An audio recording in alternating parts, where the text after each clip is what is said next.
Hello mga ka-reels, pahulay sa ta sa atong junk shop. So karon ako ipakita ninyo ang ako na pong garden. Naaday ko'y garden ay na ako'y tanom nga mga okra. So na sila, dagko na, namuwak na ni sila. So nindot jud ay kung naputay itanom mga ka-reels kay naputay ma-harvest sa kamahal na sa palaliton ron labi na kining okra. Sus, mahal kay sa palengke tag 120 ang kilo unya kanang dili pa presko. So if natay mga tanom presko pa siya, sure pa ta nga organic. So walay mga chemicals nga gibutang. So ang okra baya kay nindot kay ni siya og health benefits, no? So lami sa kay ni siya gyud itos nos ginamos bites na. O diba? O mo na nga tong okra. Ubay-ubay sad ni sila guys. So gawa sa okra, nasa tay tanom dinhi nga kini melon. So gisabod ra ko ni siya ni turok duha ka punuan, may gani kay naagyoy na nabuhi, no?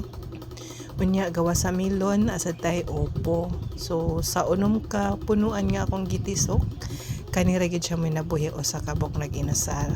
Gamay pa. Unya kay sagbutan naman jud atong garden. Ato na lang pong gipang ibot ang mga sagbot para makahungaw o mutambok ang ato ang mga tanom. So ana gina siya guys. Basta mag-garden ta, dapat ato pong atimanon kaya ron nga nindot ang ilang tubo ug mahatag sila og nindot nga bunga. Charot.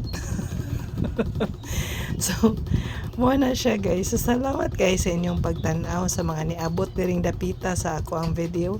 Daghan kayong salamat sa inyong suporta, no? So hinatunta nga inyo kong padayon nga suportahan bisan og dili nindot ako mga video, pero suportahan gyapon ko ninyo.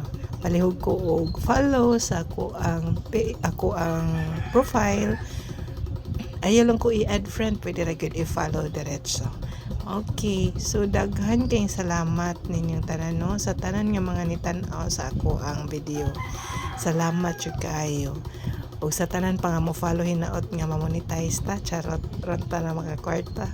Makasulay sa tag kwarta deres FB.